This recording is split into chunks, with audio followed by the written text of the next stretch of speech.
Recording आगे on हो गई है। जो लोग अटेंड नहीं कर पाए हैं या जो लोग को रिवाइज करना है या कुछ भी करना है, वो हमेशा रिकॉर्डेड लेक्चर देख सकते हैं, पर मैं प्रीफर नहीं करूंगा रिकॉर्डेड लेक्चर देखना, क्योंकि हमेशा आप लाइव करिए या खुद से सवाल लगाइए। ये चीज़ें हमेशा करिए। अगर आप नहीं कर पाते किसी रीज़न की वजह से, तो आप कर सकते हैं। जैसे अभी आज 5-6 लोग ज्वाइन नहीं है।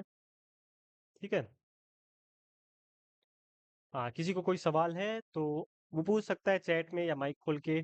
अदरवाइज हम क्लास शुरू करते हैं। आवाज़ वगैरह तो अच्छा जा ही रहा होगा, वरना तो आप लोग बता ही देते।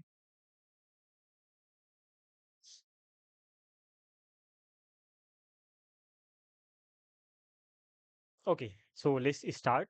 सबसे पहले दो चार चीज़ें मैं क्लियर कर देना चाहता हूँ बातें। जैसे पहला ये कि आपके पास इस कोर्स में मतलब हमने सिर्फ 2 ही महीने रखा है।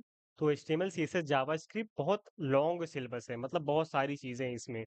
हम ऐसी चीज़ें पढ़ेंगे जो हमारे लिए बहुत नेसेसरी हैं, मतलब ज़रूरी है, जिसको जानने से तुम्हें HTML CSS जावास्क्रिप्ट कंप्लीट आ जाएगी। और ऐसे टॉपिक को छोड़ देंगे जो हमारे लिए ज़रूरी नहीं है। ठीक है। तो इन केस अगर आपको ऐसा लगता है कुछ छूट गया तो आप मुझसे डिस्कस कर सकते हैं, मैं पढ़ा दूंगा।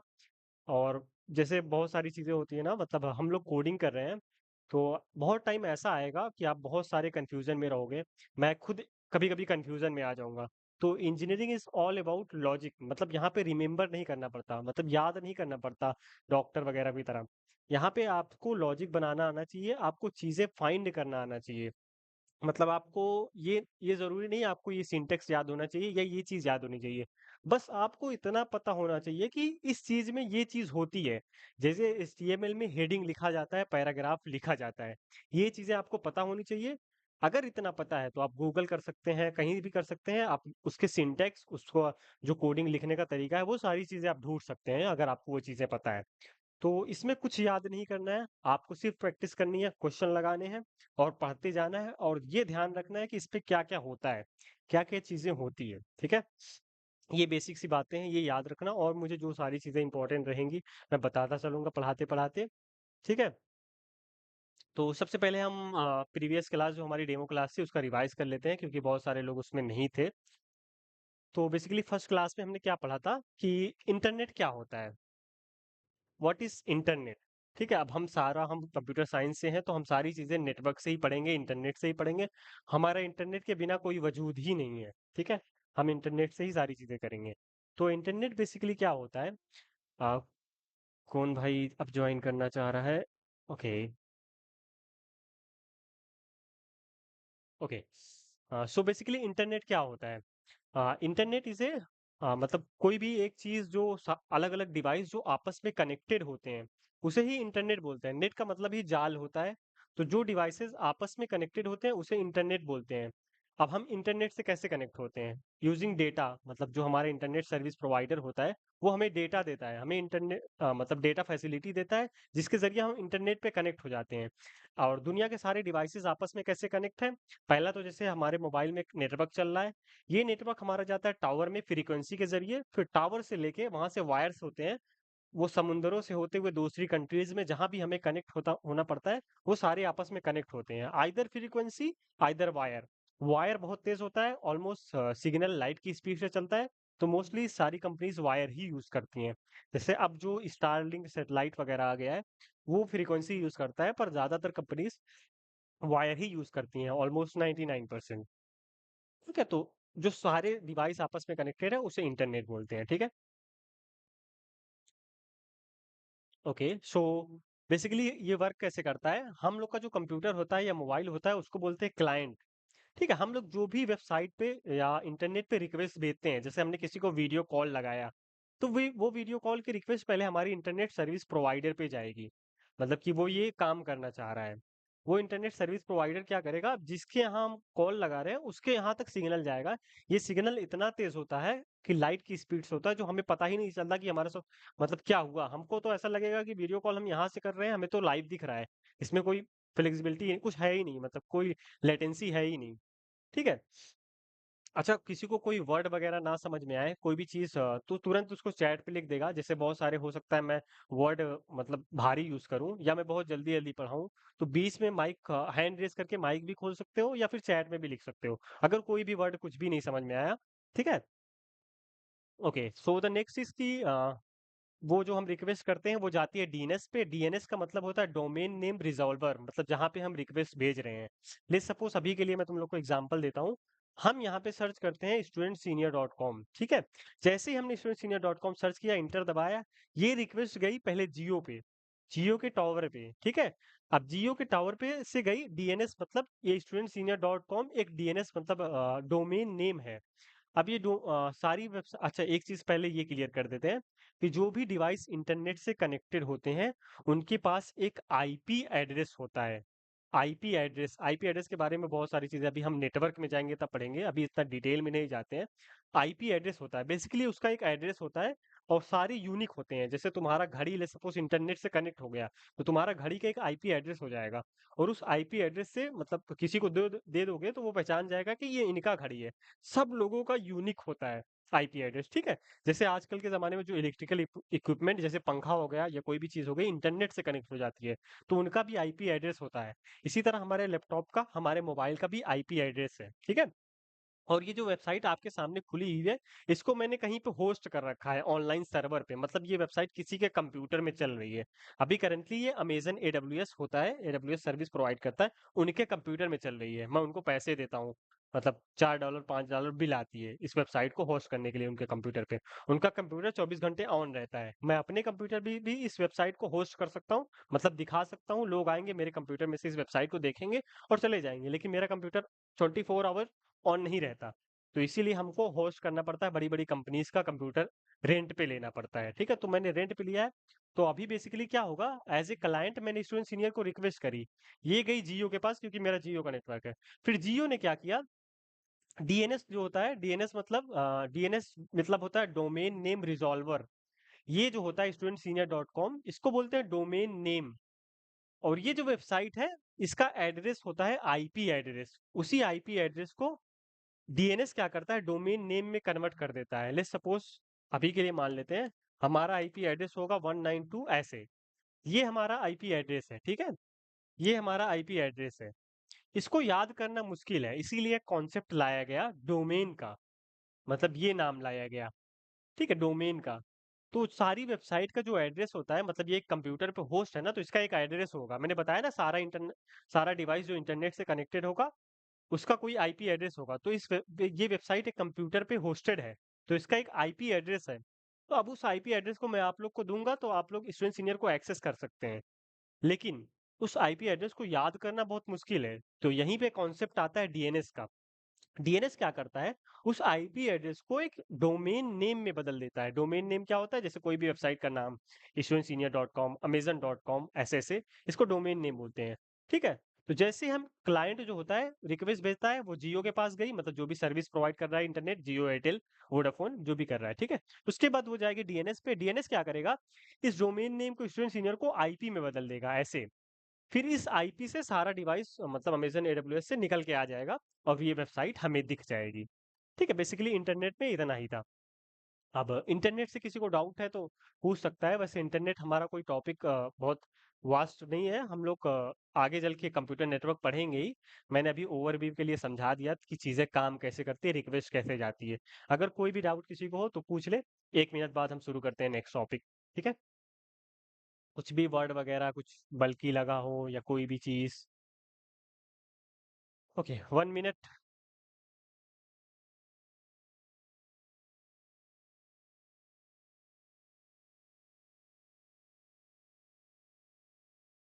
कोई अलग भी डाउट होगा तो पूछ सकते हो, मैं टीचर नहीं होगी बोलूंगा कि भाई नहीं, जो टॉपिक पढ़ा रहा हूँ उसी से डाउट डाउट पूछो, कुछ भी हो। Okay, so the next next start करते हैं, ठीक है।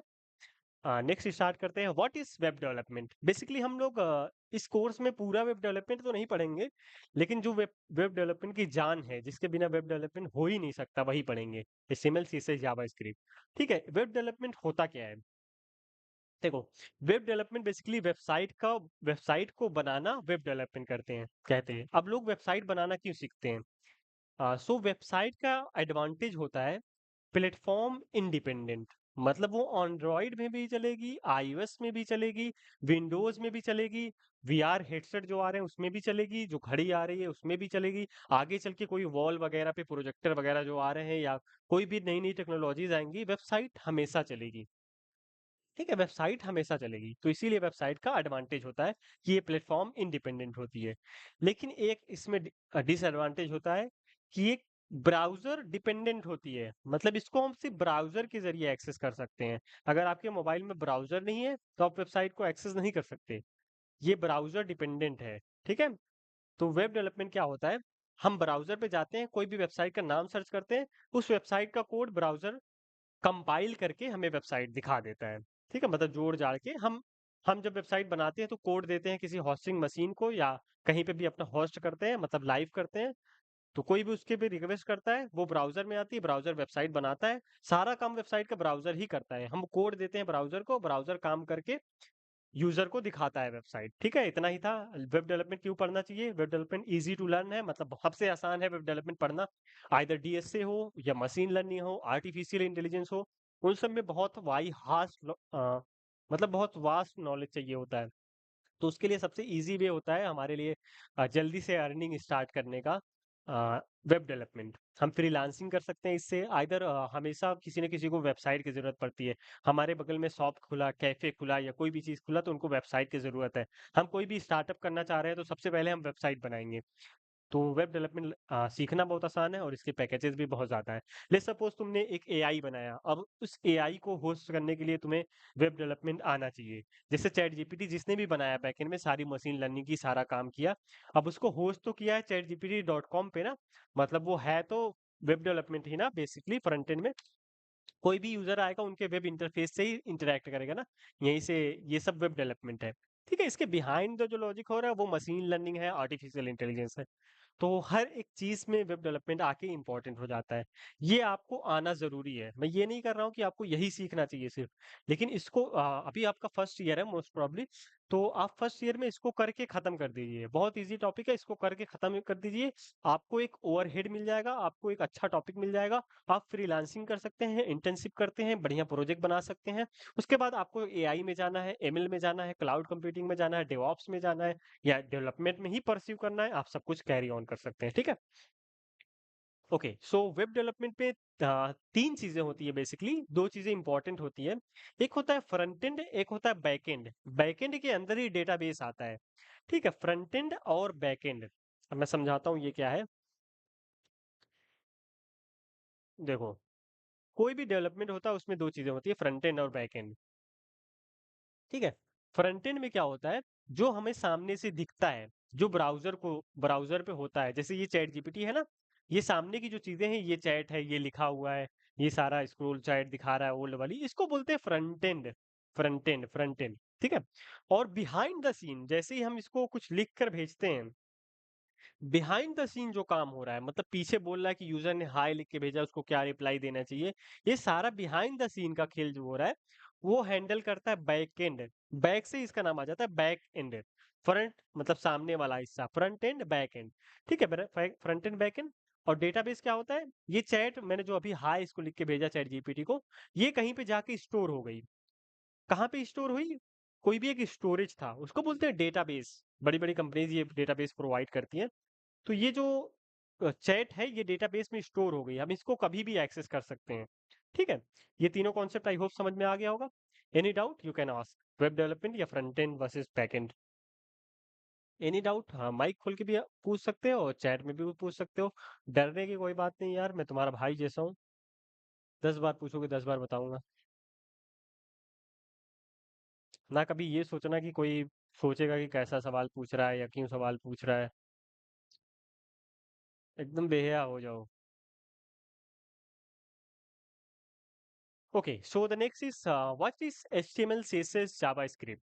ठीक है, HTML CSS जावास्क्रिप्ट क्या होता है। ओ, अगर कोई डाउट है तो बता सकते हो। अच्छा, मे बी मैंने कमेंट नहीं देखा। हाँ, सर्वर और डिप्लॉयमेंट मीन्स, देखो सर्वर क्या होता है, सॉरी मैंने कमेंट नहीं देखा।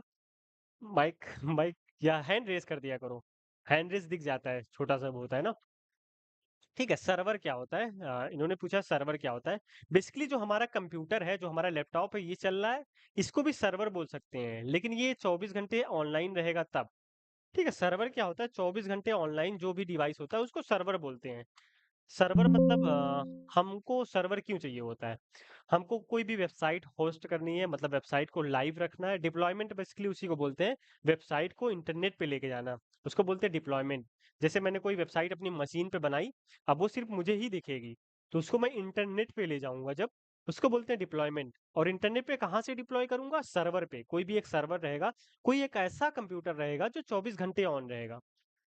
ऐसा कंप्यूटर रहेगा जो 24 घंटे ऑन रहेगा, ठीक है? तो ऐसा कंप्यूटर को हम अपने कंप्यूटर के भी 24 घंटे ऑन रख सकते हैं, सर्वर बना सकते हैं।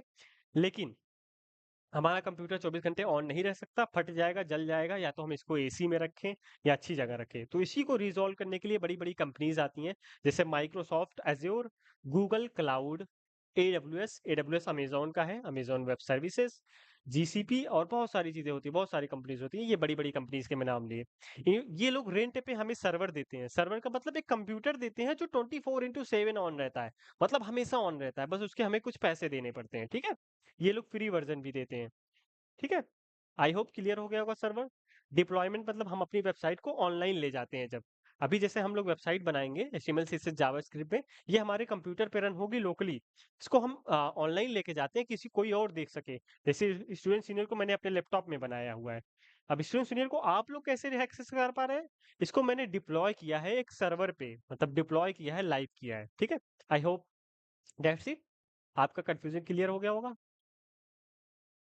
Okay, so this comes the next. What is HTML, CSS, JavaScript? So HTML क्या होता है? HTML एक मार्कअप लैंग्वेज है, प्रोग्रामिंग लैंग्वेज नहीं है, मार्कअप लैंग्वेज है। CSS स्टाइलिंग लैंग्वेज है, जावास्क्रिप्ट प्रोग्रामिंग लैंग्वेज है, ठीक है? सो बेसिकली HTML क्या करता है? जो भी हमारे वेबसाइट पे टेक्स्ट होता है, लिस्ट होती है, टेबल होता है, उस सबको हैंडल करता है। जैसे ये वेबसाइट ले सपोज आप देख रहे हैं, अब ये जो भी चीज लिखी हुई है, ये एचटीएमएल से लिखा हुआ है, ठीक है? क्विक एक्सेस, ये एचटीएमएल से लिखा गया है। सॉरी, ये एचटीएमएल से लिखा गया है। एंड इसकी जो स्टाइलिंग है, जो ये ब्लू कलर है, ये वाइट कलर है, ये इतना ब्लू हो गया, इतना ब्लैक है, ये सारी जो स्टाइलिंग है, ये होती है सीएसएस के जरिए, ठीक है? और जावा स्क्रिप्ट क्या करता है? जो इंटरैक्टिविटी आती है, जो ब्रेन होता है, मतलब इसको क्लिक करने से ये खुल गया, इसको सेलेक्ट करने से दूसरा पेज आ गया, इसको हैंडल करता है जावा स्क्रिप्ट। और जो बैकएंड साइड है, उसको भी हैंडल करता है जावा स्क्रिप्ट, ठीक है? Waris Raza, okay bro, that's great. Okay, बोलो क्या क्वेश्चन है? हैंड रेज किया तुमने। जैसे आप बता रहे थे कि एचटीएमएल एक, जैसे एचटीएमएल हमारा मार्कअप लैंग्वेज है, हाँ सीएसएस जो है वो स्ट्रिंग लैंग्वेज है, और जावास्क्रिप्ट जो है हमारा प्रोग्रामिंग लैंग्वेज है। तो हाँ, उनकी तीनों चीजों में डिफरेंस क्या हुआ, मतलब क्या मतलब डिफरेंस मैंने है इन बताया तीनों ना, में? यही तो डिफरेंस है ना, कि एचटीएमएल जो है मार्कअप लैंग्वेज है। मार्कअप का मतलब है कोई चीज सिर्फ लिखना। जैसे हम हाँ। तुमको एग्जांपल देते हैं, नोटपैड, ठीक है? हाँ। अब मैं यहाँ एक पेज क्रिएट करता हूँ, यहाँ पे मैं चीजें लिखता जा रहा हूँ, ठीक है? ये ठीक। है एचटीएमएल, ठीक है? हाँ। है ना? अब मैं इसको कोई स्टाइलिंग दे दूंगा, जैसे इसका कलर वगैरह चेंज कर दूंगा। हाँ, आई थिंक यहाँ से कहीं से कलर चेंज होता है, जो भी होता है यहाँ पे कलर चेंज हो जाएगा, ठीक है? उसको बोलते हैं स्टाइलिंग। तो यही बेसिक डिफरेंस है ना, सीएसएस से हम लिख नहीं सकते, जो लिखने वाला काम है वो एचटीएमएल कर रहा है। स्टाइल इसको करने वाला जो काम कर रहा है, वो कर रहा है सीएसएस। और जो इंटरैक्टिविटी आ रही है, मतलब ये चीजें एक्टिविटी हो रही है, इसको छूने से ये खुल जा रहा है, इसको सिलेक्ट करने से दूसरा पेज खुल जा रहा है, ये करता है जावा स्क्रिप्ट। और बिना एचटीएमएल सीएसएस जावास्क्रिप्ट के कोई भी वेबसाइट नहीं बन सकती। दुनिया की कोई भी वेबसाइट बिना एचटीएमएल सीएसएस जावास्क्रिप्ट के नहीं बन सकती, ठीक है? ओके, अभी भी कंफ्यूजन है कि क्लियर हो गया? एचटीएमएल से हम हो गया लिखने वाला काम क्लियर। करेंगे, सीएसएस हाँ से भाई, हम क्लियर हो डिजाइनिंग गया। का काम करेंगे। और जैसे अभी मैं इसको टच करूंगा तो ये नीचे खुल जाएगा, ठीक है? ये खुल गया, ये नीचे खुल गया, ये जावास्क्रिप्ट कर रहा है। उसको मैंने ये कमांड दी है कि भाई जब कोई यहाँ पे टच करेगा तो ये पैनल तुम खोल देना, उसको डिटेल दिखाना। वो जावास्क्रिप्ट कर रहा है, और ये एचटीएमएल कर रहा है। और ये जो स्टाइल है, इतने से इतने तक ही आ रहा है, ये सीएसएस कर रहा है, ठीक है? ये तीन चीजें हैं। ये तीन चीजों से वेब डेवलपमेंट का फ्रंट एंड बनता है। बैक एंड के लिए बहुत सारी लैंग्वेजेस होती हैं, सबसे मेन आजकल सबसे ज़्यादा मार्केट में जावास्क्रिप्ट ही चल रही है, जिसका फ्रेमवर्क जावास्क्रिप्ट। देखो एचटीएमएल सीएसएस जावास्क्रिप्ट सिर्फ ब्राउज़र सपोर्ट करता है, मतलब ब्राउज़र के बाहर ये लैंग्वेजेस नहीं रन करेगी, नहीं चलेगी। ब्राउज़र के बाहर इसको नहीं तुम रन कर पाओगे। तो कोई बहुत दिमाग वाला इंसान आया, जिसने क्रोम का एक इंजन होता है, क्रोम एक इंजन पे चलता है जिसको बोलते हैं क्रोमियम, क्रोमियम V8। उसने उस इंजन को एक्सट्रैक्ट कर लिया और बनाया नोड जेएस। तो उसी की वजह से जावा स्क्रिप्ट अब ऐसे प्रोग्रामिंग लैंग्वेज हमारे नॉर्मल पीसी पे भी रन कर सकती है। ब्राउजर इंडिपेंडेंट हो गई वो, नहीं तो सिर्फ ब्राउजर पे ही चल सकती थी वो। ठीक है। सो आगे चलते हैं हम, जैसे जैसे HTML CSS जावा स्क्रिप्ट पढ़ते जाएंगे, आप लोगों को और अच्छे से समझ में आता जाएगा। ठीक है। सो बेसिकली ये भी खत्म हो गया। Any question? Any question? हम आगे बढ़ते हैं, हमारा सिलेबस बहुत वास्ट है, तो हो सकता है आपको कभी कभी लगेगा कि बहुत ज़्यादा हो रहा है, लेकिन इसीलिए हमने सिर्फ 2 ही दिन क्लास रखी है, ताकि आपको 5 दिन हजम करने का मौका मिले। ठीक है। So I am going to start next. जैसी क्वेश्चन हो आप बोल सकते हैं। हाँ हाँ, ठीक है। ओके, स्टार्टिंग विद नेक्स्ट, हम लोग सबसे पहले स्टार्ट करते हैं HTML। ठीक है। Everyone ready? So what is HTML? HTML का फुल फॉर्म होता है हाइपर टेक्स्ट मार्कअप लैंग्वेज। ठीक है। व्हाट इज HTML, इसका डिटेल हम लोग सबसे पहले पढ़ते हैं। HTML का फुल फॉर्म तो मैंने बता ही दिया। ठीक है। HTML करता क्या है? आपके ब्राउजर का स्ट्रक्चर डिफाइन करता है, मतलब आपके ब्राउजर को बताता है कि कहाँ पे हेडिंग होनी चाहिए। जैसे ये हेडिंग है, ये पैराग्राफ है, तो सारी चीजें डिफाइन करता है, कहाँ पे हेडिंग होनी चाहिए, कहाँ पे टेबल करना चाहिए। सारा जो एक स्ट्रक्चर होता है, कहाँ पे लिंक होनी चाहिए, कहाँ पे इमेज होनी चाहिए, ये डिफाइन करता है HTML। ठीक है। Okay, what next? ये थोड़े से एग्जांपल है। ओके, सो सिंपल एग्जांपल मैं तुम लोगों को दिखाता हूँ। हम लोग खोल लेते हैं नोटपैड। अभी ये करने की जरूरत नहीं, मैं जब से कहूंगा तो करना। ठीक है। अभी मैं तुम लोग को दिखाता हूँ कि HTML काम कैसे करता है। मैंने ये कोड पेस्ट किया। ठीक है। अभी मैंने नोटपैड पे किया है, कोई कोड एडिटर पे नहीं किया है। कोड एडिटर क्या होता है? IDE, इंटीग्रेटेड डेवलपमेंट एडिटर किसको बोलते हैं? जैसे VS कोड हो गया, कर्सर हो गया, जावा का अपना IDE होता है, इसको बोलते हैं इंटीग्रेटेड डेवलपमेंट एडिटर। मतलब इसमें हम बहुत सारी प्रोग्रामिंग लैंग्वेजेस रन कर सकते हैं। जैसे VS कोड एक IDE है, तो IDE को बोलते हैं इंटीग्रेटेड डेवलपमेंट एडिटर। कोई भी जो कोड एडिटर होता है उसको बोलते हैं IDE। और हम अपना कोड नोटपैड पे भी रन कर सकते हैं, कोई भी लिखने वाली जगह पे हम अपना कोड लिख सकते हैं, उसका कोई इशू नहीं है। लेकिन इसी काम को आसान करने के लिए आता है IDE, कोड एडिटर। ठीक है। अभी हम पहली बार नोटपैड पे ही करके देखते हैं। ठीक है, इसको सेव करते हैं। सेव करने के लिए हम यहाँ पे हमको लिखना पड़ेगा test.html। अब ये .html मैंने क्यों लिखा? इसको बोलते हैं एक्सटेंशन। हर एक लैंग्वेज का एक एक्सटेंशन होता है, हर एक फाइल का एक एक्सटेंशन होता है। तो जो HTML फाइल है उसका एक्सटेंशन होता है .html, और जो CSS फाइल होती है उसका एक्सटेंशन होता है .css, और जो जावास्क्रिप्ट फाइल होती है उसका एक्सटेंशन होता है .js, सी का होता है C++ का होता है .cpp। अब मुझे कोई बताए कि PDF का क्या होता है? मैंने पिछली क्लास में बताया था PDF का एक्सटेंशन क्या होता है, या फिर वीडियोस का एक्सटेंशन क्या होता है, ऑडियो का एक्सटेंशन क्या होता है? एनीवन? मतलब कभी ऑडियो वगैरह तो तो भैया देखा हमारा होगा ना। PDF का डॉट PDF होता है। हम्म। PDF का तो डॉट PDF होता है। हाँ, PDF का डार्क PDF होता है। मैं और तुम लोग को दिखाता हूँ। वीडियो का डॉट डॉट MP4। हाँ, गुड, वेरी गुड। और देखो इमेज का और होता है इमेज वगैरह का WEBP, डॉट MPEG। PNG, बहुत सारी चीजें होता है। ऑडियो का देखो यहाँ पे होता है .MP3। ठीक है। ऐसे ही ये सब एक्सटेंशन होते हैं। इस एक्सटेंशन के बिना कोई फाइल का वजूद नहीं है। हमारा लैपटॉप समझ ही नहीं पाएगा कि इस फाइल को करना क्या है। एक्सटेंशन ही बताता है कि उसको एज ए PDF खोलना है, एज ए वीडियो खोलना है, एज ए ऑडियो खोलना है, एज ए इमेज खोलना है, एज ए HTML कोड खोलना है, एज ए CSS खोलना है। ठीक है। आई होप एक्सटेंशन समझ में आ गया होगा। तो हमने यहाँ पे सेव किया था। ओके। हाँ, इसको कट करते हैं। Dot save. हाँ, हमने यहाँ पे सेव किया है इसको test dot H T M L. अब इस test dot H T M L को ओपन करते हैं। ये ब्राउजर में ही ओपन होगा क्योंकि H T M L browser dependent है। तो ये ब्राउजर में हो गया।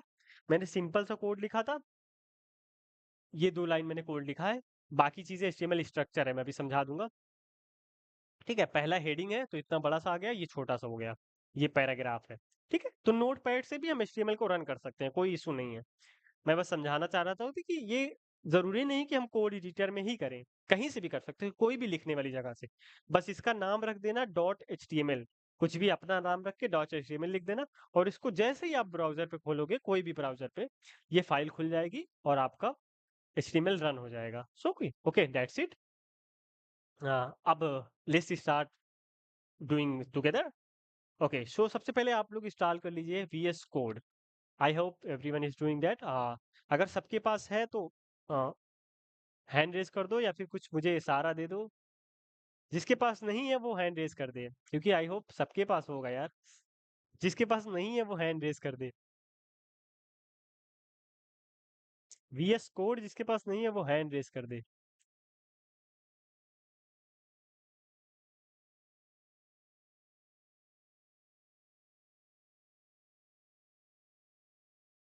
साहिल, यहाँ से फिर इसको इंस्टॉल कर लेना है, डायरेक्ट नेक्स्ट नेक्स्ट करते जाओगे, इंस्टॉल हो जाएगा। ठीक है, जैसे ही यहाँ पे डाउनलोड होगा।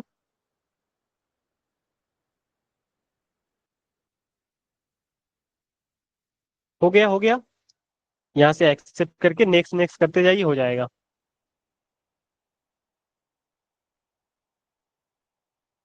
ठीक है, आई थिंक हो गया होगा।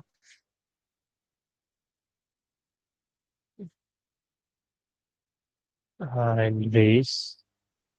ओके, आपने हैंड रेस कर लिया है, तो मैं समझ रहा हूँ कि हो गया है। ठीक है।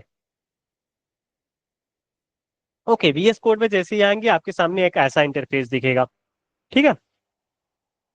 अब कोई भी चीज किसी को समझ ना आए तो हैंड रेस कर देगा या माइक खोल देगा, क्योंकि मुझे कभी कभी स्क्रीन नहीं दिखता है या चीजें नहीं दिखती है क्यों है वगैरह, तो इशूज होता है। ठीक है। या साहिल तुम देखते रहना, मुझे बता देना। सबके पास ये इंटरफेस आ गया।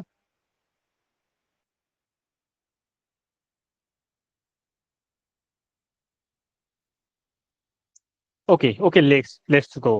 तो सबसे पहले हम वीएस कोड को समझते हैं, विजुअल स्टूडियो कोड। ये माइक्रोसॉफ्ट की तरफ से आता है। माइक्रोसॉफ्ट ने इसको ओपन सोर्स कर रखा है। ओपन सोर्स के बारे में आप लोग बाद में पढ़ेंगे क्या होता है, बाद में मैं भी बता दूंगा। अभी के लिए ये वीएस कोड एक सॉफ्टवेयर है। यहाँ पे जब ऐसी चीजें दिखेंगी तो इसमें ये एक आईडीई है, इंटीग्रेटेड डेवलपमेंट एडिटर। इसका मतलब क्या होता है, इसमें कोई भी प्रोग्रामिंग लैंग्वेज हम रन कर सकते हैं। ठीक है, कोई भी प्रोग्रामिंग लैंग्वेज आएगी ये सपोर्ट करेगा। ठीक है। तो यहाँ पे बेसिकली करना क्या है, ऐसे ऐसे रहेगा। मैं इसको एक बार एक्सप्लेन कर देता हूँ सारी चीजें क्या है। तो ये जो है फाइल, यहाँ से सारी फाइल कंट्रोल होती है। मतलब नई फाइल बनानी हो, नया विंडो खोलना हो, फोल्डर कोई ओपन करना हो, कोई पुरानी फाइल ओपन करनी है, वो यहाँ से कंट्रोल होता है। एडिट सेक्शन में वैसे नॉर्मल चीजें हैं, कोई इतना वो नहीं है। सिलेक्शन वगैरह में सिलेक्ट ऑल, ये आप लोग कीबोर्ड से ही कंट्रोल कर लेंगे, बताता रहूंगा मैं।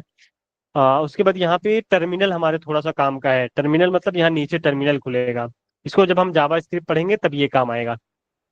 ठीक है, यहाँ से भी हमारा लैपटॉप चलता है। अभी जो हम लैपटॉप चलाते हैं वो एक GUI है, ग्राफिकल यूजर इंटरफेस। उसी को हम लोग टर्मिनल में भी चला सकते हैं। जैसे मैं अभी किसी फोल्डर के अंदर जाता हूँ, प्रोजेक्ट्स। ठीक। अब मैं प्रोजेक्ट्स फोल्डर के अंदर चला गया हूँ, और मैं GUI के जरिए भी इस प्रोजेक्ट के अंदर जा सकता हूँ। Okay, Acer. ठीक है। देखो यहाँ पे मैं एसर के अंदर पहले था, और यहाँ पे GUI एक मतलब अपने लैपटॉप के अंदर भी हूँ मैं, एसर एसर पे हूँ। ठीक है, यहाँ पे एसर पे। ठीक है, अब यहाँ से मैं प्रोजेक्ट ओपन करूंगा, ये हो गया, ये प्रोजेक्ट ओपन हो गया। और सेम चीज मैंने टर्मिनल में भी की है, टर्मिनल में प्रोजेक्ट फोल्डर खुल गया। मैं यहाँ पे एलएस लिखूंगा तो सारा फोल्डर यहाँ पे दिख जाएगा कि इस फोल्डर के अंदर, प्रोजेक्ट फोल्डर के अंदर क्या क्या है। देखो, प्रोजेक्ट फोल्डर के अंदर ये सारी 4 चीजें हैं। और यहाँ से मैं आपको दिखा देता हूँ, यहाँ से भी आपको दिखेगा ये 4 चीजें हैं। तो टर्मिनल बेसिकली अब तुम्हारा कंप्यूटर ही होता है, बस उसके पास एक इंटरफेस नहीं होता है। आपको कमांड्स रन करनी पड़ती है सारी चीजों के लिए। ठीक है, तो टर्मिनल बहुत पॉपुलर है, आगे चल के आप लोगों को बहुत काम आएगा। ठीक है, सो ये बेसिक सा था, अभी इसमें और एक्स्ट्रा कुछ नहीं करते हैं। ओके, सो ये हो गया। टर्मिनल, बाकी चीज़ें तो नॉर्मल ही है। यहाँ से ये लेफ्ट साइड वाला, मैं कर्सर बड़ा करता हूँ थोड़ा सा, I think mouse pointer size. Okay, 3 4 5, that's good. ज़्यादा बड़ा हो गया क्या? 4 इज गुड। हाँ, सारी चीज़ें आप लोगों को दिखे। यहाँ से ये पैनल बंद हो जाता है, लेफ्ट साइड वाला पैनल बंद हो जाता है, खुल जाता है। यहाँ से नीचे वाला बंद होता है, खुल जाता है टर्मिनल। और यहाँ से लेफ्ट वाला को पायलट जो होता है, वो को पायलट क्या होता है? बेसिकली चैट जीपीटी है जो हेल्प करता है कोड लिखने में। इसको मत यूज करना अभी, बाद में जाके यूज करना, ठीक है। और ये होता है फोल्डर, यहाँ पे सारे फोल्डर दिखते हैं। अभी जो करंटली इस पे मैं क्लिक कर रहा हूँ, ये जो पैनल खुल रहा है, यहाँ पे सारे फोल्डर दिखेंगे, ठीक है। उसके बाद सेकंड नंबर पे आता है सर्च। हम अपने सारे कोड बेस में, हमारा जो कोड है पूरा, उसमें सर्च कर सकते हैं। कुछ भी, जो भी वर्ड सर्च करेंगे हमारे सामने दिख जाएगा। हम उसको खोल के चेंजेस करना चाहे तो कर सकते हैं। डायरेक्ट रिप्लेस यहीं से करना चाहे तो यहीं से कर सकते हैं। इसको जब हम यूज करेंगे तो और अच्छे से समझ में आएगा। तीसरे नंबर पे आता है वर्जन कंट्रोल। वर्जन कंट्रोल क्या होता है? ये गिटहब गिटहब से कनेक्ट करने में हेल्प करता है। गिटहब, गिटहब प्रोग्रामिंग मतलब प्रोग्रामर का एक, जैसे इन्फ्लुएंसर के लिए इंस्टाग्राम होता है, वैसे प्रोग्रामर के लिए गिटहब होता है। हम लोग वहां पे अपना सारा कोड को स्टोर करते हैं, जिससे हम किसी और को दिखा सकें, वेबसाइट को डिप्लॉय कर सकें। ठीक है, चौथे नंबर वाला कोई काम का नहीं है अभी के लिए। पांचवें नंबर वाला एक्सटेंशन है। एक्सटेंशन बहुत इंपॉर्टेंट है। बहुत सारी चीजें हम लोग को मैनुअल करनी पड़ती है, तो उसके लिए हमें एक्सटेंशन दिया गया है कि भाई एक्सटेंशन लगा लो, ये सारी चीजें ऑटोमेटिक हो जाएगी। तो सबसे पहला एक्सटेंशन मैं यूज करता हूँ। अभी मैं एग्जांपल दिखाता हूँ। एक फोल्डर ओपन कर लेते हैं, फोल्डर ओपन, डेस्कटॉप। हाँ, ठीक है, ये फोल्डर मैंने ओपन किया।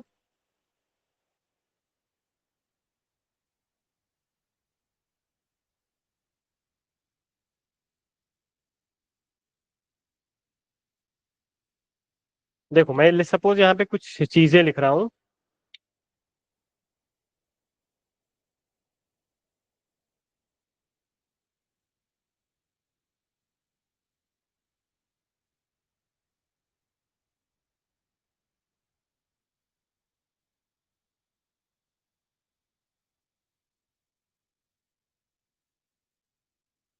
अब देखो, ये देखो, ये जो मैंने कोड लिखा है, मैंने कहाँ कहाँ लिखा है? H1 मैंने इधर कर दिया है, ये H1 मैंने इधर कर दिया है, और ये इधर कर दिया। अब जैसे ही मैं इस फाइल को सेव करूंगा, कंट्रोल S से फाइल सेव होती है, जैसे ही मैं इसको सेव करूंगा ये ऑटोमेटिक करेक्ट हो जाएगा। तो ये करेक्ट सुंदर कैसे होता है, करेक्ट कैसे होता है? ये एक्सटेंशन से होता है।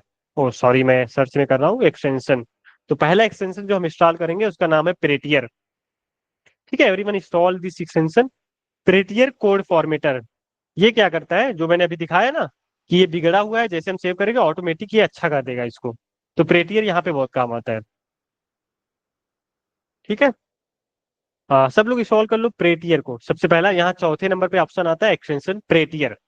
ठीक है, प्रेटियर के बाद नेक्स्ट है हमारा, हाँ मैंने इंस्टॉल करके रखा है, उसका नाम है ऑटो रीनेम शायद। ओके ओके ओके, ये रहा auto rename tag. Auto rename क्या करता है? मैंने यहाँ पे सपोज लिखा H1। ठीक है, H1 मैंने लिखा, जैसे ही मैं क्लोजिंग टैग लगाऊंगा ऑटोमेटिक ये लिखा गया, ये ऑटो लिखा गया ऑटोमेटिक। ये होता है ऑटो रीनेम टैग से। तो ये दो एक्सटेंशन बेसिकली इंस्टॉल कर लो। यहाँ पे दोनों दिख रहा होगा आप लोगों को, प्रेटियर। ओके, तो मैं यहाँ पे ऐड कर देता हूँ यार, नोट्स में या चैट में लिख देता हूँ। जल्दी जल्दी सब लोग इंस्टॉल कर लो, प्रेटियर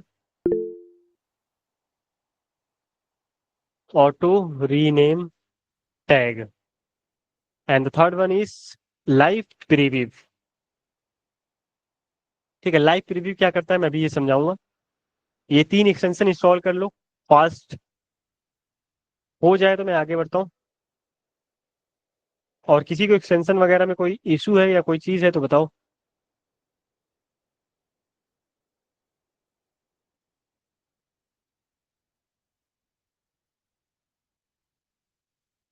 any issue? I think no, let's go head. Extension install हो गया है।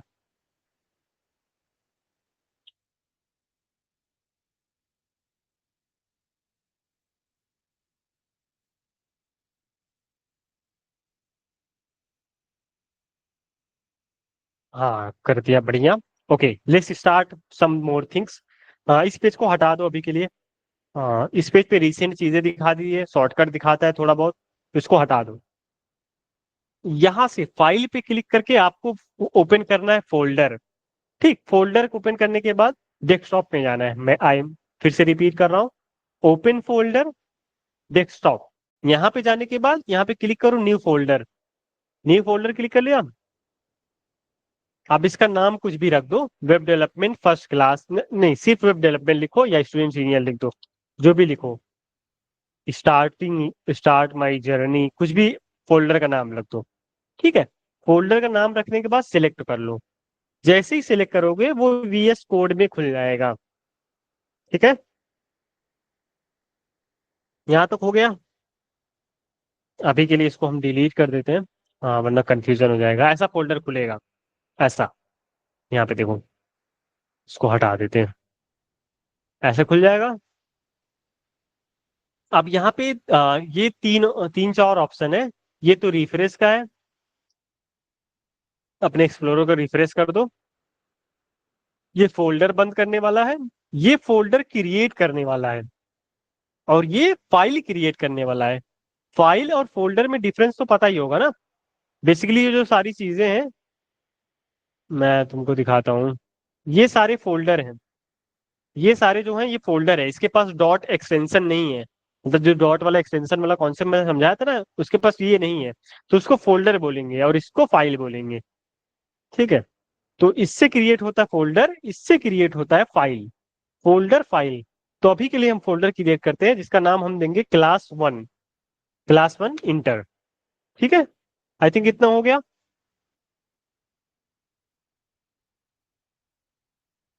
Any issue? Any issue?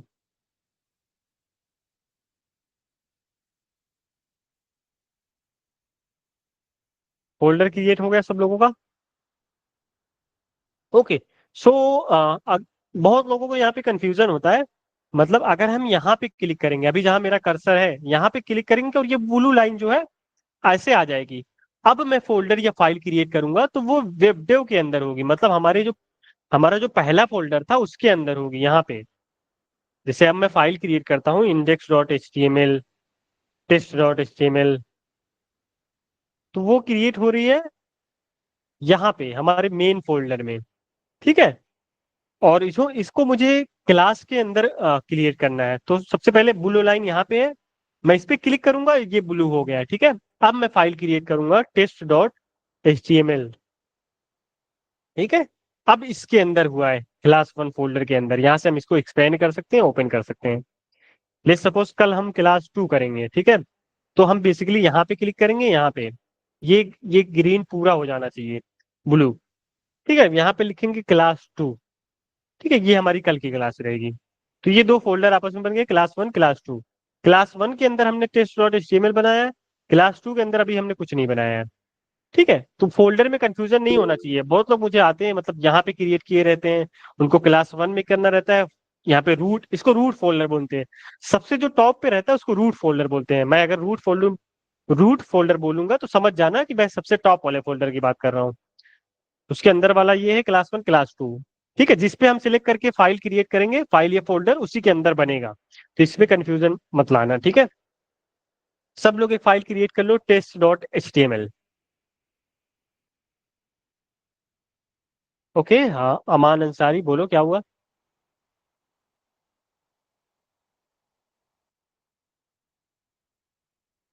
अमान बोलो क्या हुआ। अरे वो भी फाइल क्रिएट नहीं हो पा रहा था, स्टूडेंट के हो गया बट। हो गया ना, बढ़िया। हाँ ऐसे ही देखो, कुछ भी दिक्कत हो पूछ लो तुरंत। इसीलिए लाइव क्लास करने का मकसद यही है। ठीक है, और एक चीज और मुझे डिस्कस करना था कि मैंने जो मतलब कि आप दो दो लोग करके जो ज्वाइन किए हो, तो बेसिकली प्रोग्रामिंग में ना हमेशा किसी को पार्टनर बनाओ अपना, मतलब किसी को अकाउंटेबल बनाओ। उससे हमेशा डिस्कस करते रहो कि आज मैंने ये पढ़ा, तुमने क्या पढ़ा। अगर तुम एक्स्ट्रा सीखो तो उसको बताओ, उसने एक्स्ट्रा कुछ सीखा तो तुमको बताए। सो हमेशा अकाउंटेबल रहो। अकेले करोगे तो एक दिन भटक जाओगे, फिर छोड़ दोगे, फिर कुछ नहीं करोगे। दो लोग रहेंगे, कोई एक भी करेगा तो दूसरे को ऑटोमेटिक बंद करेगा। ठीक है, तो दो लोग हमेशा मिल के साथ करो। ठीक है, दो से ज्यादा भी होते हैं थोड़ा दिक्कत होता है, लेकिन अगर करना चाहो तो ज्यादा लोग मिलके भी कर सकते हो। ठीक है, बेसिकली दो लोग एटलीस्ट होने चाहिए साथ में, तब प्रोग्रामिंग करने में मजा आता है। ठीक है, याद करने वाली चीजें है नहीं, सब लॉजिक वाली चीजें हैं। कभी कभी हमारी आंखों से कुछ चीजें नहीं दिखती, दूसरे की आंखों से दिख जाती है। ठीक है, इजी कॉन्सेप्ट होता है तब भी, इसलिए दो लोग मिलके किया करो। दो फोल्डर कैसे बनाया जाएगा? ठीक है, दो फोल्डर कैसे बनाया जाएगा, बेसिकली क्या होता है, अगर मैं अभी ये जो ब्लू लाइन मेरी है ये रूट फोल्डर में है, मैंने बोला ना कि जब मैं रूट फोल्डर बोलूंगा तब समझ जाना तुम लोग कि टॉप वाला फोल्डर जो हमने पहली बार फाइल से क्रिएट किया था उसको रूट फोल्डर बोलूंगा। तो अभी रूट फोल्डर के ऊपर क्लिक करके अगर मैं करूंगा, यहाँ पे फोल्डर न्यू फोल्डर पे क्लिक करूंगा तो फोल्डर बन जाएगा मल्टीपल। ठीक है, अगर मैं इसके अंदर क्लास वन के अंदर क्लिक करके फोल्डर क्लिक करूंगा तो क्लास वन के अंदर फोल्डर बनेगा। ये क्लास वन के अंदर फोल्डर बन गया। इसी के अंदर फाइल बनानी है तो इसी के अंदर डॉट एचटीएमएल लिख दूंगा, फाइल बन जाएगी। फाइल और फोल्डर अलग चीजें होती है, फाइल के पास एक्सटेंशन होता है, फोल्डर के पास नहीं होता है। ठीक है, और फोल्डर इससे बनेगा, इससे बनाने लगोगे फोल्डर, अगर इससे करके कुछ नहीं होगा, टेक्स्ट फाइल बन जाएगी। तो फोल्डर इससे बनेगा, फाइल इससे बनेगी, ध्यान रखना। राइट क्लिक के भी अगर किसी को कंफ्यूजन है तो ऐसे भी बना सकते हो। इसके ऊपर क्लिक करोगे, राइट क्लिक करोगे, ये आ जाएगा न्यू फाइल न्यू फोल्डर, सारी चीजें आ जाएगी। ठीक है, आई थिंक हो गया, लेट्स गो हेड। TOI, तुम्हारा नाम क्या है भाई? अपना नाम लिखो चैट में, सबका नाम लिखा हुआ है। अमान, अपना हाथ नीचे कर लो अगर कंफ्यूजन क्लियर हो गया तो। TOI तुम्हारा नाम क्या है? Times of India. Okay, so let's go. हाँ, एक फन फैक्ट मैंने लिखा है, HTML is not case sensitive. HTML case sensitive नहीं है। अब इसका मतलब क्या होता है, यहाँ पे मैंने एग्जांपल दिया हुआ है। इसका मतलब ये होता है कि बहुत सारी लैंग्वेज केस सेंसिटिव है, होती है, उसमें अगर हम कैपिटल डी और स्मॉल डी लिखेंगे तो दोनों चीजें अलग मानी जाएगी, लेकिन HTML में ऐसा नहीं होता है। सिर्फ ये मतलब इसको सिर्फ कैपिटल में लिखना जरूरी है, बाकी सारी चीजें केस सेंसिटिव नहीं है, चाहे जैसे मन करे लिख सकते हो, चाहे कैपिटल में लिखो चाहे स्मॉल में लिखो, कोई दिक्कत नहीं है HTML में। ठीक है, कोई दिक्कत नहीं, दोनों सेम काम करेगा। ठीक है, तो HTML is not case sensitive. Java script, C++ और सी, जावा, ये सब केस सेंसिटिव है। ठीक है, यहाँ पे फन फैक्ट हमारा खत्म हो गया। अच्छा, किसी वेबसाइट का HTML कोड देखना है तो यहाँ से देख सकते हो, जैसे VS कोड वाली ही देखना है तो यहाँ से देख सकते हो। ये देखो, यहाँ पे राइट क्लिक करोगे किसी भी वेबसाइट में, व्यू पेज सोर्स करोगे तो यहाँ से दिख जाएगा। देखो, इन्होंने लिस्ट का यूज किया है, ये भी हम आगे चल के पढ़ेंगे। डिफ का यूज किया है, बहुत सारी चीजें हैं इसमें, देखो, है ना। लिस्ट का यूज किया है, एंकर टैग का यूज किया है, सारा HTML कोड हमें पेज सोर्स में दिख जाएगा फिर किसी भी वेबसाइट का। ठीक है, ओके, लेट्स गो हेड। तो डॉक्यूमेंट स्ट्रक्चर, HTML का डॉक्यूमेंट स्ट्रक्चर क्या होता है? ठीक है, HTML में सबसे पहले जो चीज होती है boiler plate code. Boiler plate code लिखा कैसे जाता है आपको याद करने की जरूरत नहीं है, धीरे धीरे याद हो जाएगा। सिंपली आपको शिफ्ट दबाना है और एक्सक्लेमेशन मार्क दिखाना है, दबाना है, मतलब वन, वन वाली बटन दबाना है। शिफ्ट और वन दबाओगे ये आ जाएगा, इंटर कर दो, ये दिख जाएगा आपको HTML का बॉयलर प्लेट कोड। इसको क्या बोलते हैं? Boiler, boiler plate code. साथ साथ में करने तो करते जाना, सारी चीजें नोट भी कर सकते हो। ठीक है, इसको बोलते हैं बॉयलर प्लेट कोड। ये इतने कोड को, इसके अंदर की चीजें हम समझेंगे अब कि होती क्या है। So the first is doc type HTML। ये डॉक्यूमेंट का टाइप बताता है, मतलब जो हमारा डॉक्यूमेंट है वो HTML है, बस इसका इतना ही रोल है, और इसमें थोड़े से और अलग कॉन्सेप्ट है, उसको जानना अभी इतना जरूरी नहीं है। उसके बाद है HTML। HTML क्या होता है? रूट, रूट एलिमेंट होता है, इसका होना जरूरी है। ये HTML, ये लैंग्वेज जो मैंने लिखा है इंग्लिश, ये ऑटोमेटिक आया है VS कोड से, ये नहीं रहेगा तब भी कोई बात नहीं। ठीक है, ये HTML से शुरू होता है हमारा HTML का कोड। उसके बाद होता है हेड। हेड नहीं रहेगा तब भी चलेगा। बेसिकली हेड के अंदर क्या क्या होता है, उसके बाद आता है हेड। हेड के अंदर हमारे पास आता है मेटा और टाइटल और सारी दो तीन चीजें। रुको रुको, ठीक है, और HTML में एक और कॉन्सेप्ट होता है क्लोजिंग टैग। सारी चीजें आपस में क्लोज होंगी, ऐसे ओपन होगी, जैसे डिव हमने लिखा, ये डिव ऐसे ओपन होगा फिर ऐसे क्लोज हो जाएगा।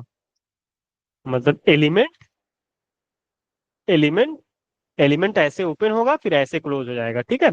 तो ये जो ऊपर HTML हमारा ओपन हो रहा है सबसे आखिरी में क्लोज हो जा रहा है। हेड जो हमारा ओपन हो रहा है यहीं पे क्लोज हो जा रहा है।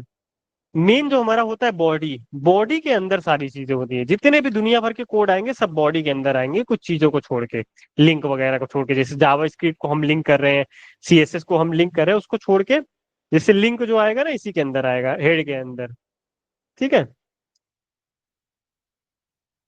आई थिंक बस इतना ही। यहाँ से हम देख लेते हैं हेड में क्या होता है। टाइटल क्या करता है, पेज का टाइटल डिफाइन करता है। अभी आप लोग ऊपर देख सकते हैं यहाँ पे, ये जो लिखा हुआ है डॉक्यूमेंट स्ट्रक्चर, ये टाइटल में जो लिख दोगे वही हो जाएगा, ठीक है। उसके बाद आते हैं बॉडी के अंदर सारी चीजें होती है, डेट्स इट। और कुछ इसमें नहीं है इतना। ओपनिंग ऑफ टैग ऐसे होता है, क्लोजिंग ऑफ टैग इतना होता है, ठीक है। That's it. किसी को कोई कंफ्यूजन?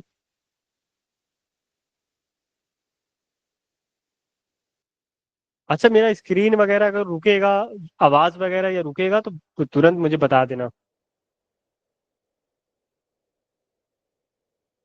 किसी को कोई कंफ्यूजन हो तो पूछ ले। I am starting in 1 minute. 1 minute पे मैं नेक्स्ट टॉपिक स्टार्ट करूंगा इस मेटा टैग का।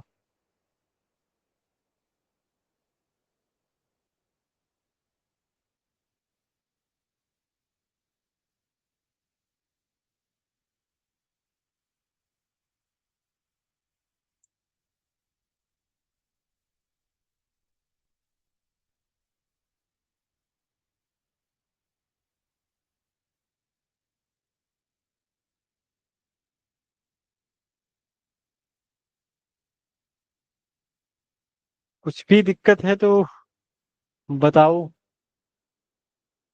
Boiler plate code, boiler plate code का मतलब जो चीज जरूरी है, मतलब उसके बिना काम ही नहीं हो सकता, उसको बोलते हैं बॉयलर प्लेट कोड, ठीक है। तो HTML में ये इतना इतना जो कोड है जरूरी है। दुनिया की कोई भी HTML फाइल आ जाएगा, इतना कोड उसमें जरूर रहेगा। इसी जरूरी कोड को बोलते हैं बॉयलर प्लेट कोड। जैसे अभी मैं इस वेबसाइट का पेज सोर्स करता हूँ, तो ये देखो यहाँ पे भी डॉक टाइप HTML से शुरू हो रहा है, फिर HTML से शुरू हो रहा है, यहाँ पे HTML से क्लोज हो रहा होगा। देखो बॉडी और HTML से क्लोज हो रहा है, ठीक है। गूगल मीट का ही कोड हम देखते हैं। ये देखो गूगल मीट का कोड है ना, यहाँ से शुरू हो रहा है HTML, हेड यहाँ पे, उसके बाद नीचे देखोगे HTML और बॉडी से खत्म भी होगा। देखो बॉडी HTML, ठीक है। इसको बोलते हैं boiler plate code. That's it, I think clear. जरूरी कोड को बोलते हैं boiler plate code. Any other confusion? हम लोग नेक्स्ट स्टार्ट करते हैं। Okay, let's start next. Next है हमारा मेटा टैग। मेटा टैग क्या होता है? मेटा आप लोग ने कहाँ देखा? यहाँ पे देखा, हेड के अंदर लिखा जाता है मेटा टैग। सो मेटा टैग क्या करता है? ब्राउजर को बहुत सारी थोड़ी थोड़ी चीजें देता है। Meta tag give information about your web page to browser, मतलब तुम्हारी वेबसाइट की इंफॉर्मेशन देता है ब्राउजर को और सर्च इंजन को। जो गूगल होता है वो तुम्हारी वेबसाइट को कैसे दिखाता है सामने, तो मेटा टैग उसकी थोड़ी सी इंफॉर्मेशन देता है कि ये वेबसाइट किस बारे में है, ठीक है। ये हेड के अंदर आता है। जैसे अभी जो ये मेटा टैग लिखा हुआ है, ये वाला व्यू पोर्ट वाला, ये होता है इनिशियल स्केल, मतलब जो हमारी वेबसाइट की इनिशियल हाइट है। अभी हम इसको चला के देख लेते हैं। तो जो मैंने लाइव प्रीव्यू इंस्टॉल करवाया था ना, लाइव प्रीव्यू। हेलो। जी, हाँ बोलो सर ब्रो। पूछ रहे हैं जैसे सर्वर में और जो हमारा सर्च इंजन होता है उसमें क्या डिफरेंस है? सर्च इंजन और सर्वर और ब्राउजर में, सॉरी ब्राउजर। ब्राउजर में सॉरी। अच्छा सारा हाँ, तो पता है, बट ब्राउजर और सर्च इंजन। बढ़िया क्वेश्चन है। मुझे भी ये शुरू में बहुत कंफ्यूजन था। सर्च इंजन और ब्राउजर, बहुत मस्त क्वेश्चन है। मुझे भी बहुत बार आया था ये शुरू में, मुझे बहुत लेट पता चला था। तो बेसिकली यहाँ पे जो हम सर्च कर रहे हैं ना, ये होता है सर्च इंजन। जैसे हमने सर्च किया स्पीड टेस्ट, ठीक है।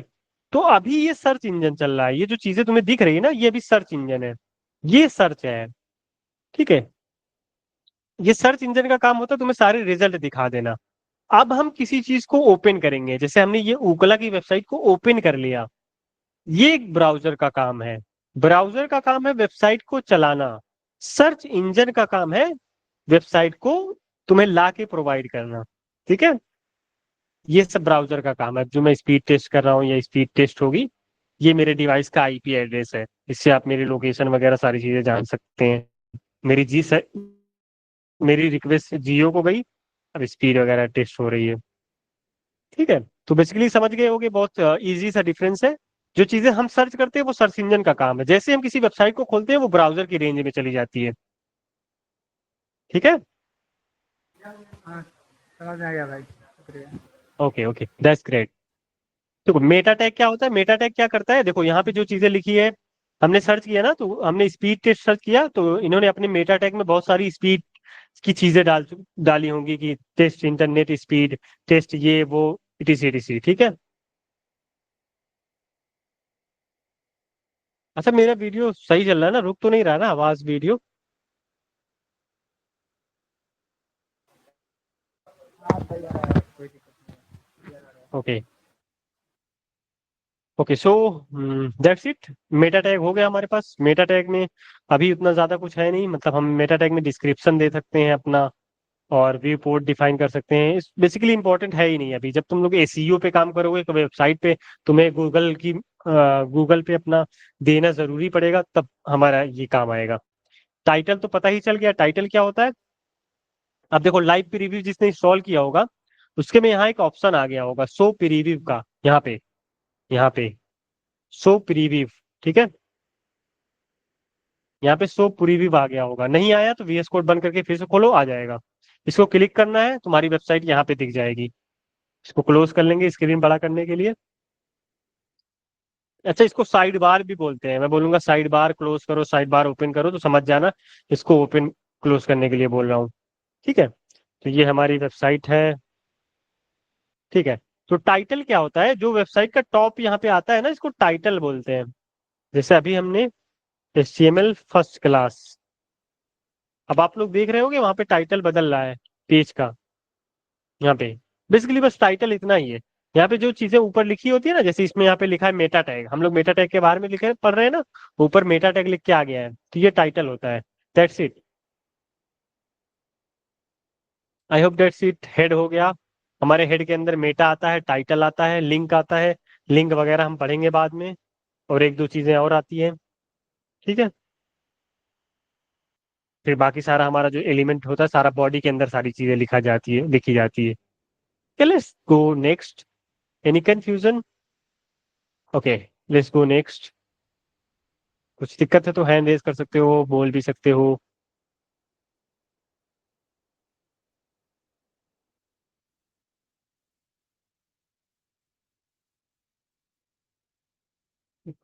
टाइटल मैंने बता दिया। मेटा टैग बेसिकली दिखता नहीं है वेबसाइट में, वो उसी के लिए काम आता है।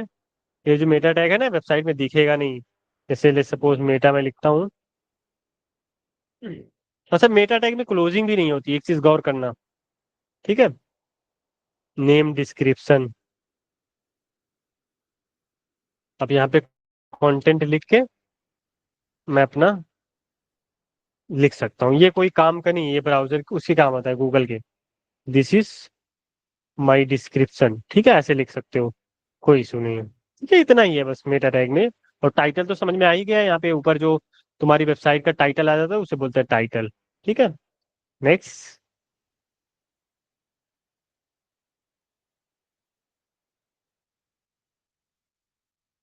Okay next, what is HTML element?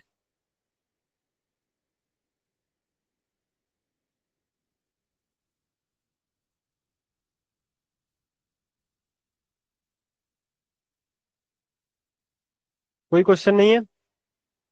Next. देखो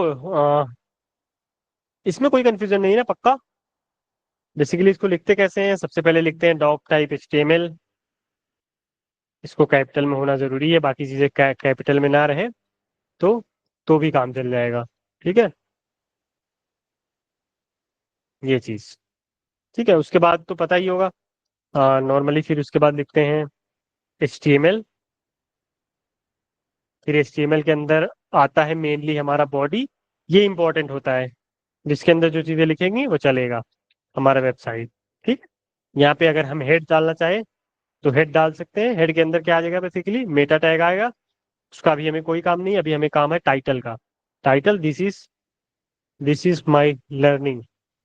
देखो ऊपर आ गया ना टाइटल, दैट्स इट। इतना ही है बॉयलर प्लेट कोड और HTML की स्टार्टिंग। अब हम एलिमेंट पढ़ना शुरू करते हैं। कोई कंफ्यूजन हो तो बता सकते हो। Any confusion? सबको आई थिंक समझ में आ गया होगा, बेसिक है आई। Okay, let's go. What is element? ठीक है, HTML के अंदर जो भी चीज हम लिखते हैं यूजुअली, जैसे हमने H1 लिखा, पैराग्राफ लिखा। अच्छा, P लिख के इंटर करोगे ना, पूरा लिखा जाएगा। पैराग्राफ लिखा, इमेज टैग दिया, ये सब होता है एलिमेंट। इसको जैसे जैसे यूज करेंगे उसको हम बताते जाएंगे कि होता क्या है ये। तो सारी चीजें आपको समझ में आती जाएंगी। बेसिकली अभी समझ लो, इसको बोलते हैं एलिमेंट। ये बार बार क्यों खुल जा रहा है यार? ठीक है, सम एलिमेंट होते हैं, ये चीजें होती है। ये टॉपिक थोड़ा सा पहले आई थिंक मैंने रख दिया है। अभी आगे पढ़ेंगे तो समझ में आएगा। Let's move head. सबसे पहले स्टार्ट करते हैं HTML हेडिंग से। ठीक है, HTML हेडिंग। हेडिंग क्या होता है? अच्छा, हम लोग हेडिंग पैराग्राफ सारी चीजें अलग अलग इसीलिए लिखते हैं ना, ताकि हमारा ब्राउजर पहचान सके कौन सी चीज हेडिंग है, कौन सी चीज पैराग्राफ है, कौन सी लिस्ट है, कौन सी चीज टेबल है, कौन सी चीज इमेज है, कौन सी चीज लिंक है, ताकि हमारा ब्राउजर पहचान सके। तो सबसे पहले हम पढ़ते हैं हेडिंग। हेडिंग में आती है हमारी 6 तरीके की हेडिंग होती है। H1 और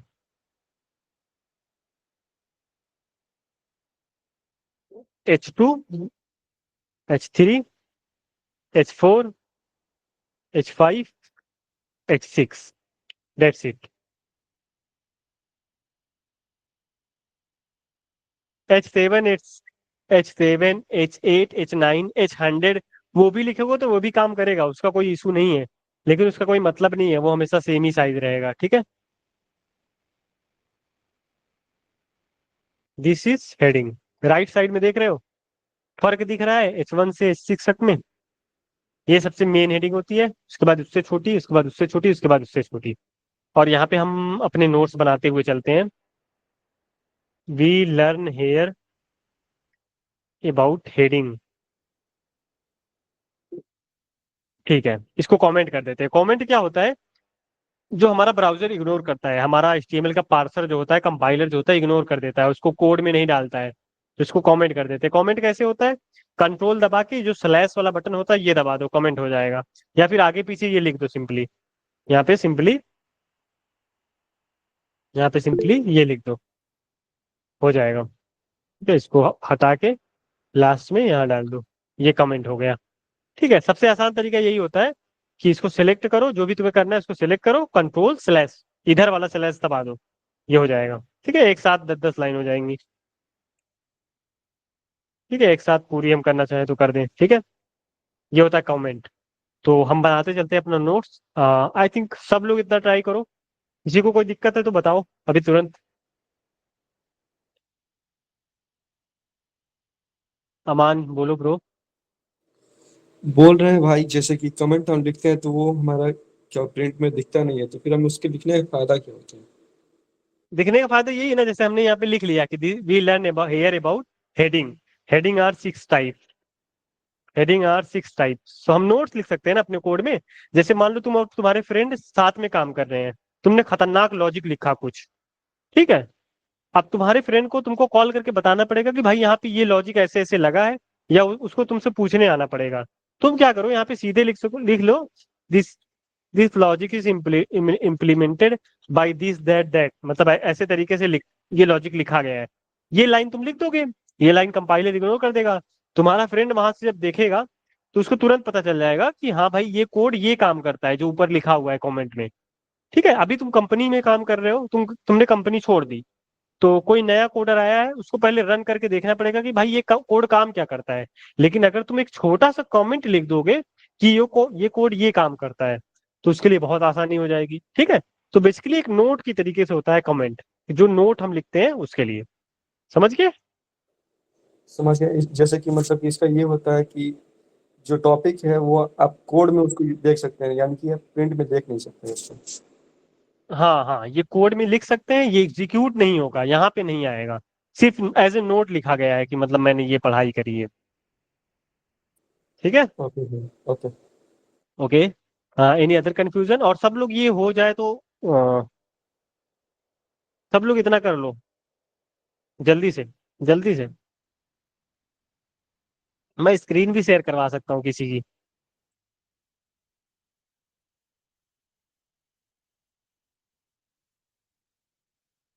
किसकी शेयर करवाऊँ?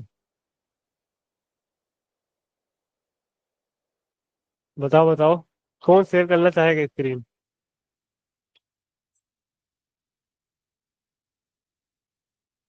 जो कर लिया होगा वही करना चाहेगा।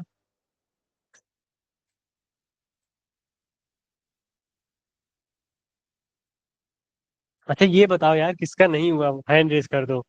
किसी को कोई दिक्कत है? हेलो। अच्छा ये बताओ, किसी को ब्रेक चाहिए? क्योंकि 11 बजे तक क्लास चलेगी, अभी 50 मिनट और है। 5-10 मिनट का ब्रेक चाहिए, जिसको चाहिए हैंड रेस करे। अच्छा किसी को नहीं चाहिए, सबका कोड भी रन हो गया, किसी को ब्रेक भी नहीं चाहिए।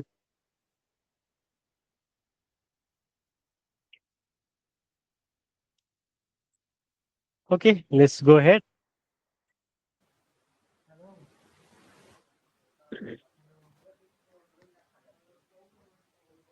1 मिनट। साहिल वीडियो रिकॉर्ड कर रहे हो कि नहीं? एक डाउट है भाई। हाँ बोलो ब्रो, बिल्कुल डाउट, आई लव डाउट। वो जैसे मेरा जो VS कोड है ना, उसमें मेरा एमिट वर्क ही नहीं कर रहा है। क्या नहीं वर्क कर रहा है? एमिट होता है ना, लाइक जैसे H1 लिख रहे हैं तो डायरेक्टली पूरा उसका क्लोज और ओपन टैग आ जाता है एक ही बार में। वो मेरा आ ही नहीं रहा है। अच्छा तो मुझे दिखाओ ना, स्क्रीन शेयर करो नीचे से। मोबाइल में, हम मोबाइल में देख रहे हैं हाँ तो और मोबाइल में लैपटॉप VS कोड सामने में चला देख रहे रहे हो? हैं। नहीं नहीं, मोबाइल में हम आपका ज्वाइन ठीक किए है तो हुए हैं और बैक कैमरा लैपटॉप खोल में के चेक दिखाओ। कर रहे हैं। बोल रहे भाई, आपने वो 6 कोड एक साथ, मतलब 6 लाइन एक साथ कैसे लिखा था? शॉर्टकट की बात कर रहे हो कि मैंने एक एक करके लिखी, ऐसे बात कर रहे हो कि जो, अच्छा तुम इसकी बात कर रहे हो? हाँ, हेडिंग की बात हाँ। करो, एक बार में कैसे आपने लिखा था? अच्छा बेसिकली क्या होता है ना, जब तुम यहाँ पे सिलेक्ट करोगे, अल्ट बटन को दबाओगे, जहां जहां कर्सर तुम दबाते रहोगे ना, ये, अब देखो ये साथ में चलेगा। ठीक है। हाँ दिस भाई, इज हो गया। हेडिंग। अल्ट से अल्ट होता बटन दबा के, हाँ अपना माउस ले लो, एल्ट दबाए रहो, जहां जहां सिलेक्ट करोगे ये कर्सर सिलेक्ट होता जाएगा, देख रहे हो, मल्टीपल जगह। है। ठीक है। ऐसे ही हम लोग बहुत सारी चीजें सीखेंगे। एक और चीज मुझे बताना होगा, कीबोर्ड शॉर्टकट, कॉपी डाउन। ठीक है, सभी लोग एक चीज करो यहाँ पे, कीबोर्ड शॉर्टकट खोलो, ठीक है, कीबोर्ड शॉर्टकट, और सर्च करो कॉपी डाउन। उसके बाद यहाँ पे एडिट बटन दबाओ, ये जो कॉपी लाइन डाउन वाला है ना, यहाँ पे एडिट बटन दबाओ। बोल रहे हैं भाई, कहाँ इतना करने शॉर्टकट के, लाइन में रखा गया है? अच्छा यहाँ पे देखो, नीचे देखो सेटिंग, ठीक सेटिंग दिखा? हाँ भाई, हो गया। उसके बाद यहाँ से कीबोर्ड शॉर्टकट, यहाँ से सर्च करो कॉपी डाउन, ये वाली लाइन आएगी, ये मुझे दिख रही है ना, कॉपी लाइन डाउन। इसके एडिट बटन पे दबाओ, और यहाँ पे लिख दो अल्ट डी।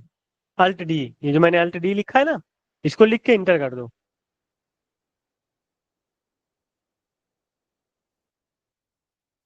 इससे बेसिकली क्या होगा, यहाँ पे अल्ट डी जैसे ही हम दबाएंगे ना, तो नीचे लाइन कॉपी होती रहेंगी। ठीक है, वन फ्लो में ऐसे बहुत सारे शॉर्टकट होते हैं, मैं धीरे धीरे बताता रहूंगा जिसका काम आएगा। ठीक है, आई होप हो गया, ये छोटा सा शॉर्टकट है, कोई दिक्कत नहीं है, तुम कॉपी कॉपी पेस्ट भी कर सकते हो, उसका कोई इशू नहीं है, पर ये कभी कभी बहुत काम आता है। हाँ हाँ। कौन कौन दिखा रहा था मोबाइल में, कौन ज्वाइन किया था? वारिस रजा, तुमने दिखाया नहीं बैक कैमरा करके यार, तुम्हारा जो वो कंफ्यूजन था। दिखाई मेरे से बैक ही नहीं हो रहा है, मालूम नहीं है ना, गूगल में किए तो नहीं किए हुए हैं। क्या बोले? तुम्हारा आवाज बहुत स्लो आ रहा है। हेलो, बोल रहे हैं हमसे वो हाँ। बैक कैमरा ओपन नहीं हो रहा है, ठीक है, हमको मालूम नहीं है अच्छा कैसे यूज ठीक है। करते हैं। ठीक है, तो गूगल मीट के बारे में भी बता देता हूँ। यहाँ जो नीचे देख रहे हो, ये ऑडियो वाला होता है। यहाँ से कैमरा खुलता है, यहाँ से स्क्रीन शेयर होती है। तो ठीक है, हमको जैसे ही बैक कहाँ कैमरा से सब खोलोगे, हाँ। यहीं पे देखो ऑप्शन होगा। मोबाइल से ज्वाइन किए होगे तो यहीं कहीं पे ऑप्शन होगा इंटरचेंज करने वाला। ऊपर ऊपर शायद होगा, मुझे याद नहीं। मतलब ऐसे एरो बना होगा कि कैमरा पीछे कर दो। चलो कोई ना, पहले तुम अपना कंफ्यूजन बता दो, देखो मुझे ऐसे समझ में आता है कि नहीं, जल्दी से। जैसे होता है ना कि कोई जैसे टैग हम लोग लिखते हैं, तो VS कोड में ये ऑप्शन होता है कि पहले जब हम लाइक एक वर्ड लिखे H1 तो ब्रैकेट टाइप में का लगा के, तो ऑटोमेटिक उसका क्लोजिंग टैग आ जाता है, लेकिन मेरे में वो आ ही नहीं रहा है, जितना लिख रहे हैं नहीं आ रहा है। तो तुम्हारा आवाज बहुत स्लो आ रहा है। हेलो, तुम मोबाइल थोड़ा करीब लेकर आओ। अब जा रहा है आवाज़?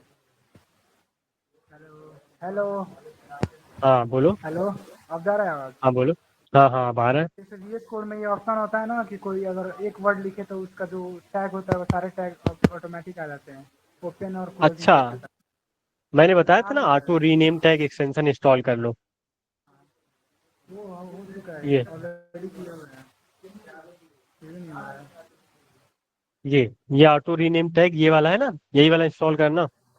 इसको यहाँ पे करके इंस्टॉल कर लो, और इनेबल होना चाहिए। अच्छा ठीक है, हम ट्राई करते हैं, हम्म। बाद में फिर ट्राई करते हैं हम, ठीक है। हाँ हाँ बिल्कुल। ये करोगे, जैसे यहाँ पे लिखोगे H6 लिखोगे, H5 लिखोगे, इंटर कर दोगे, अपने आप ये टैग ले लेगा। P लिखोगे, इंटर करोगे, अपने आप ये ले लेगा। ठीक है, इतना हो गया। लिस्ट आगे बढ़ते हैं हम, हमारे पास टाइम बहुत कम है यार, पीछे चल रहे हैं हम मेरी एक्सपेक्टेशन के हिसाब से। हेडिंग हो गया, नेक्स्ट हम लोग करते हैं हेडिंग के बाद क्या है हमारा, पैराग्राफ। पैराग्राफ तो सिंपल है। पैराग्राफ में क्या करते हैं? ओके। हाँ,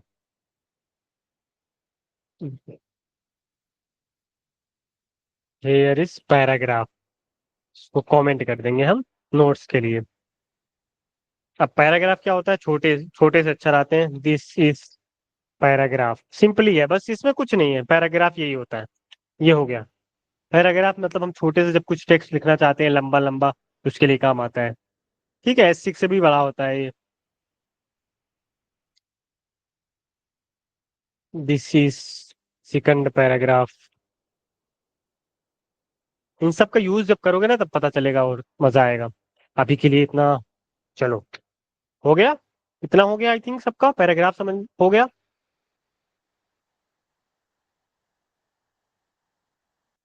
ओके, पैराग्राफ के बाद HTML horizontal rule. Horizontal rule क्या होता है? HR tag. HR टैग क्या करता है? थीमेटिक ब्रेक डिफाइन करता है HTML पेज में। HTML पेज में अब ये क्या होता है, मैं समझाता हूँ तुम लोग को। HR, अब मैं जैसे ही यहाँ HR लिखूंगा, HR का क्लोजिंग टैग नहीं होता, ये सिंपली ऐसे ही होता है। ठीक है, HR क्या करता है? एक ब्रेक डिफाइन कर देता है, मतलब एक लाइन बना देता है, ये पेज को ब्रेक कर देता है। ये बेसिक विजुअल लाइन नहीं, इसको हम सिलेक्ट नहीं कर पाएंगे, जैसे ये वाली लाइन नहीं है ये ब्रेक ही कर देता है, अलग कर देता है। ठीक है, चार का ये होता है, चार से क्या होता है, एक लाइन आ जाती है हमारे कोड के बीच में। जैसे इसके बीच में, हेडिंग 3 के बीच में मैं HR लिख दूं, ये हो जाएगा। यहाँ पे देखो लाइन आ गई।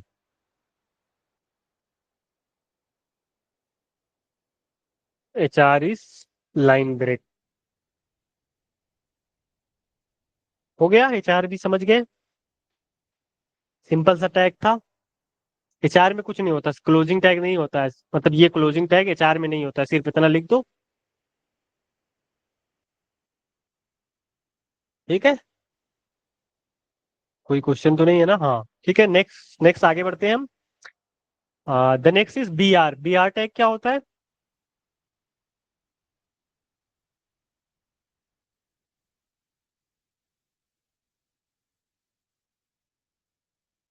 BR टैग बेसिकली देखो क्या होता है। जैसे हम लोग यहाँ पे एक लंबा सा पैराग्राफ लिखते हैं, लंबा सा पैराग्राफ लिखते हैं, lorem lorem Epson.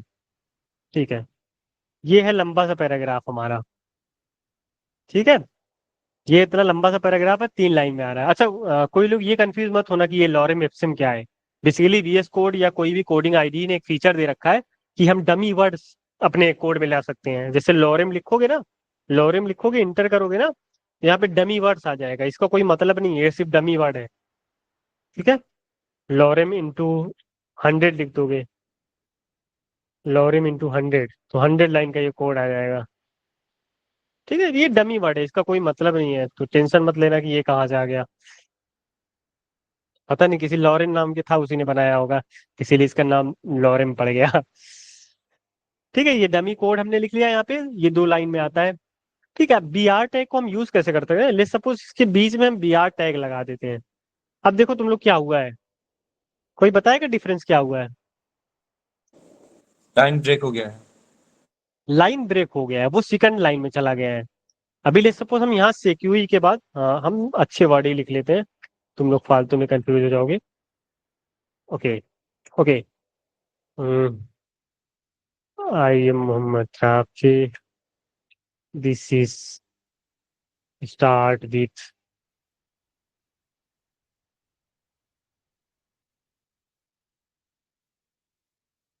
Development course today with the.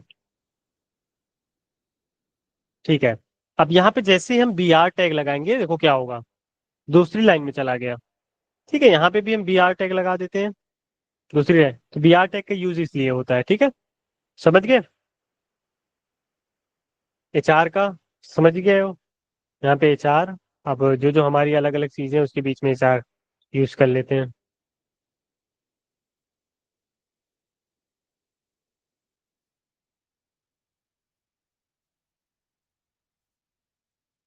Okay, that's great. 3 चीजें हमने पढ़ी अभी के लिए। हेडिंग जो H1 से H6 तक शुरू होती है, उसके बाद एचआर, एचआर जो लाइन बना देता है नीचे, और उसके बाद पैराग्राफ जो सिंपल वर्ड होता है, टेक्स्ट लिखा जाता है, पैराग्राफ।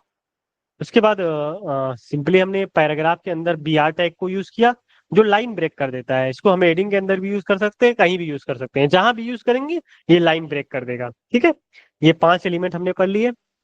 ओके, नेक्स्ट, नेक्स्ट होती है the poem problem. The poem problem क्या है?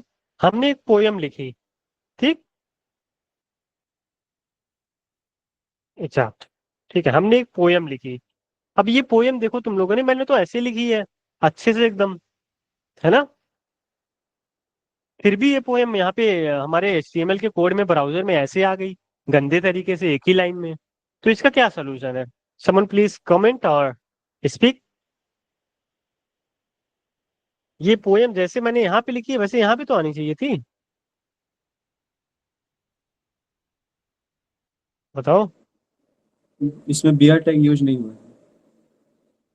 हाँ, बेसिकली पैराग्राफ क्या करता है, सारी चीजें इग्नोर कर देता है। तुम वीएस यहाँ पे कोड में भले ही तुम अलग अलग लाइन में लिखे हो, लेकिन उससे नहीं मतलब है पैराग्राफ को। तुम्हें अगर अलग करना है तो बी आर टैग का यूज करना पड़ेगा। ठीक है, बी आर में भी क्लोजिंग टैग नहीं होता है, सारे में बी आर टैग यूज कर लो।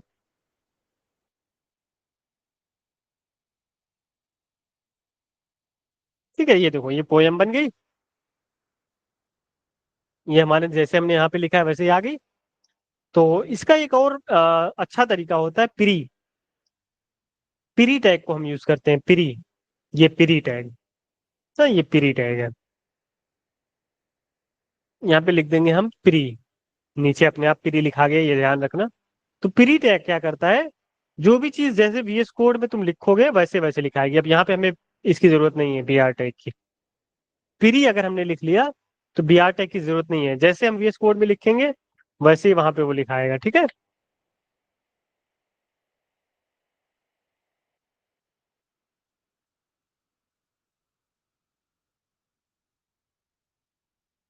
That's it. Any confusion? इतना, हेडिंग, पैराग्राफ, एचआर, और उसके बाद पैराग्राफ के बीच में बी आर, और ये हमारा प्री, पोयम प्रॉब्लम, इसको बोलते हैं पोयम प्रॉब्लम।